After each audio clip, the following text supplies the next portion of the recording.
Hello viewers and welcome to Seren's Corner, where today we are going to be playing a game called Antichamber. Now this is an indie game. It's all made by one person, surprisingly, and well, I'll show you a little bit about it. Every journey is a series of choices. The first is to begin the journey. Now these will be found all over the game, and I'll tell you more about them as we come across them. If you look in the Antichamber, which is the room we're in right now, you'll see that the menu is actually on the wall instead of in something you would press escape to find. And here's the map that will teleport us to all our different destinations and a little walkway back here. So it's a pretty simple layout, really, pretty simple style of the game.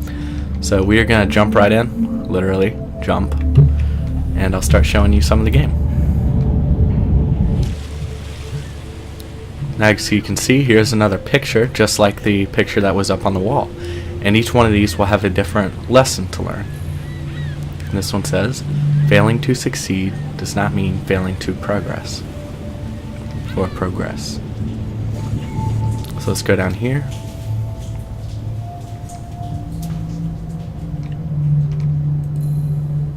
Some paths are clearer than others. Now this is going to take us to a choice. We can either go left or right. We'll go left for the first time. And then it will tell us. A choice may be as simple as going left or going right. So this brought us around a circle. We'll go right this time. And as you can see, we're back in the same place. Didn't take us anywhere. Now look at this sign. Choice doesn't matter if the outcome is the same. So we tried going left, took us back here, tried going right, took us back here. Let's go backwards. And as you can see, this is different. This is not the way it was when we first came in here. When you return to where you've been, things aren't always as remembered. Let's keep going on our little journey here through the colorful maze of colorfulness. These are little sensor bars, and they will activate different things. Saying to press the escape key. Some choices leave us running around a lot without really getting anywhere. Now let's go back to the Antichamber room. If you don't like where you've ended up, try doing something else.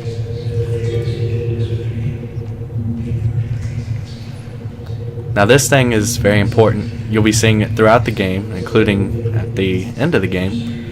It doesn't really have a name though. It never really explains what it is or what it's doing. It just kind of does its own thing and you observe it. Now for some reason the music went away.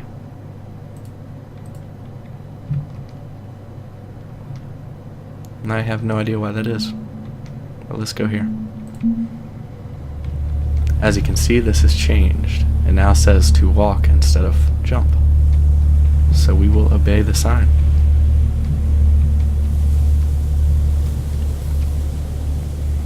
Taking the first step can be harder than the rest of the challenge. Let's go left, and we're gonna fall down here. Now this game definitely messes with your mind. As you can see, that was a floor right there. We walk on it and no, we fall down instead of having a sturdy floor. Dig a little deeper and you may find something new. Gonna fall again.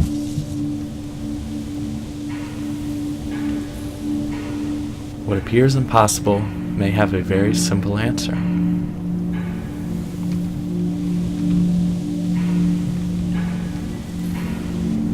How we perceive a problem can change every time we see it. Now if you look at this, it can either be a duck or a rabbit. And that's what it's talking about. A problem can change every time we see it.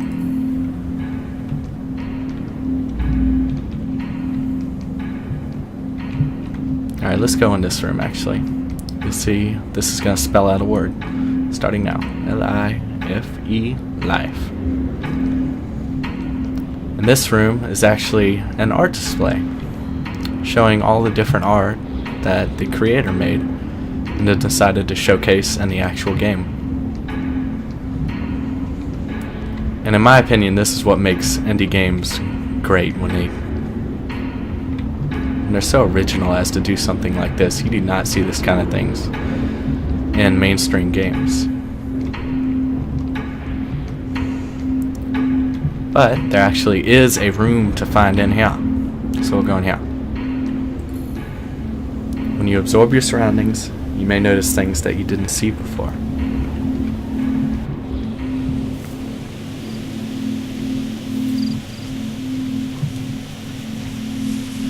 Now this is a maze where if you go the wrong way, it'll take you back in a circle, and you'll end up right in this room yet again. So, you have to follow the green, and then take it to the left. And no, you don't. Totally messed that one up. There we go. Follow the green, baby. If you never stop trying, you'll get there eventually. Like with lifting weights.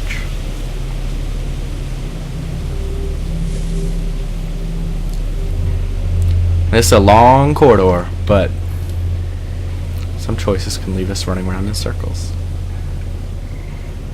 But if you'll notice, it is slowly getting narrower and narrower.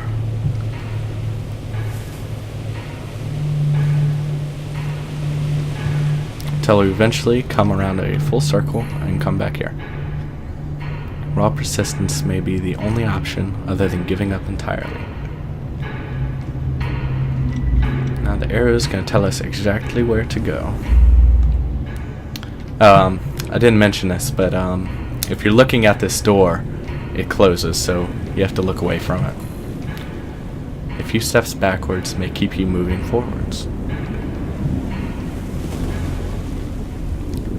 Now these are some of the coolest things in this game, in my opinion. Hands down. Now if you notice, you look at this picture, and then look at that picture. That is words. You look through it through the green window, and now it's a picture. Look through the blue window, and it's a different picture. I'll show you again with the green. Oops. Alright, well as you can see, if you get close enough and you look through the window, the room changes. That's the red room. Notice the room around me is blue. I go there, and now it's red.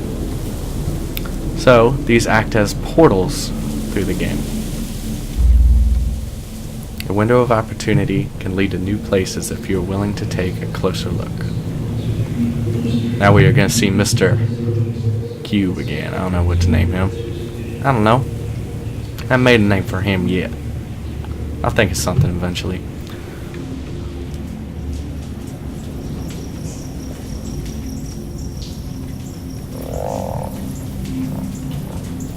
This frog-infested tunnel.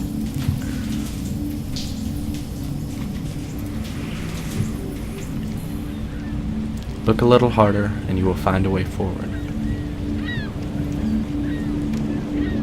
Now you can see, this is the same hallway we went through earlier, but now you can see an arrow over here telling us where to go. So we're going to go into the dark tunnel where we're probably going to get robbed. Nope. Venturing into the unknown can lead to great rewards.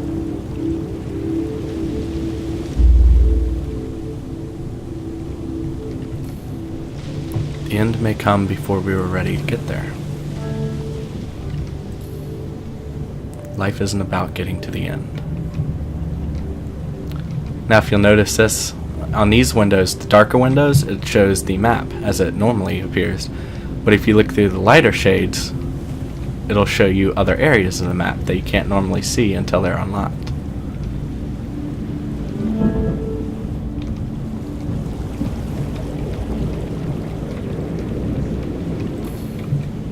At times we need to view the world from someone else's perspective. And that's where we need to go, because this is the gun, and once you get the gun, that's when this game starts to pick up. You're able to do more. Now, you normally won't see it unless you look closely, but at the end of this hall right here, there's another window. So look through that window, and it'll bring you right to the gun.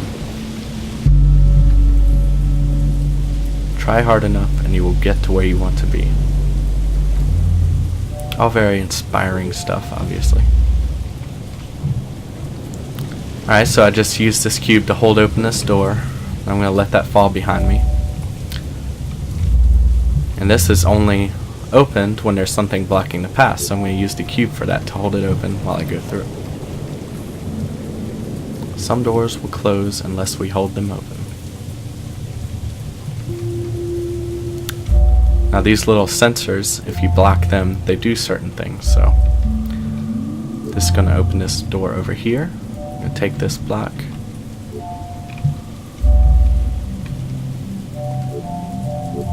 And I'm doing this because in the very start of the game, you need to be careful about how you manage your cubes. And you will see why in just a moment.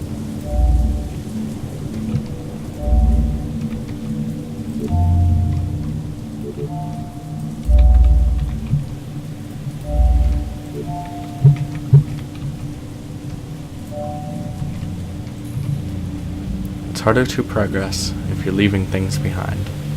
That is why. For this puzzle, we're going to need to have all 3 cubes, which wouldn't have been the case if we had left any behind and then closed the door behind us. So, that's why we needed that, and I think I will stop this video here, and the next video will pick off right where we left off. So, until next time.